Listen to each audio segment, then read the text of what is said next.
professor, nesse sentido de vias e vias neurobiológicas que estão disfuncionais na doença de Parkinson e na doença de Alzheimer, o senhor também é um pesquisador que acaba tentando proteger esses modelos animais ou mesmo tentando fazer um entendimento de circuitos que possivelmente possam estar envolvidos na proteção, quando vistos em humanos, com estratégias neuroprotetoras não farmacológicas, né? Embora o senhor seja um farmacologista de formação, justamente talvez mudanças no estilo de vida ou mesmo substâncias que não seriam farmacológicas poderiam ser potenciais alvos terapêuticos para essas doenças ou para outras, né? O que o senhor tem visto hoje na literatura ou produzido de evidência? Sim. Exercício físico, enfim, o que tem?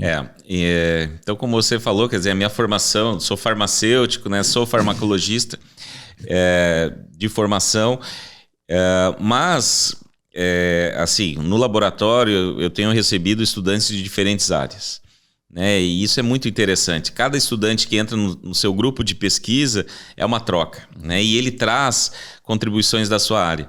E o meu grupo, então, de pesquisa, né, que pesquisa doenças neurodegenerativas na UFSC, ele foi muito influenciado por um pesquisador, o Aderbal Aguiar, que hoje é professor da UFSC, né, inclusive coordena atualmente o programa de pós-graduação em neurociências. Foi meu primeiro estudante de doutorado e ele é fisioterapeuta, né? E quando ele chegou, então, para fazer o doutorado dele no meu laboratório, ele veio com essa hipótese do exercício físico na doença de Parkinson. Então, tinha algumas evidências epidemiológicas, né, mostrando que pessoas que eram sedentárias tinham maior risco de desenvolver a doença de Parkinson e que, inclusive, o exercício poderia atuar como um neuroprotetor. E a gente queria avançar isso em termos de mecanismo, ver se de fato isso acontecia lá nos modelos animais. Então, né, durante os 5 anos, 4, 5 anos que ele ficou no laboratório, a gente avançou muito nessas pesquisas. E de fato, né, o exercício, eu coloco ele como uma estratégia não farmacológica com um grande potencial neuroprotetor.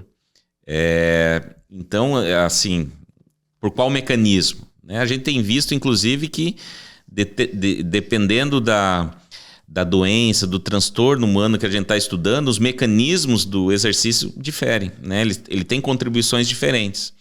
No Parkinson, a gente viu uma forte contribuição de neurotrofinas, né? Que muitas vezes são colocadas como o principal mecanismo do exercício físico, né? Então, a gente viu lá, tanto no trabalho do Aderbal, depois a esposa dele veio fazer doutorado, até hoje é pós-doc do meu laboratório, é a Annelisa, né? Também seguiu nessa linha de exercício físico e Parkinson, que diferentes protocolos de exercício, e aí é interessante, né? Tanto exercícios em voluntários, né? Que a gente chama, ou seja, aquelas rodinhas, né? Que você deixa lá na gaiola do animal e ele faz o exercício o horário que ele quiser, quando ele quiser, até protocolos de exercício controlados, em esteira, nado.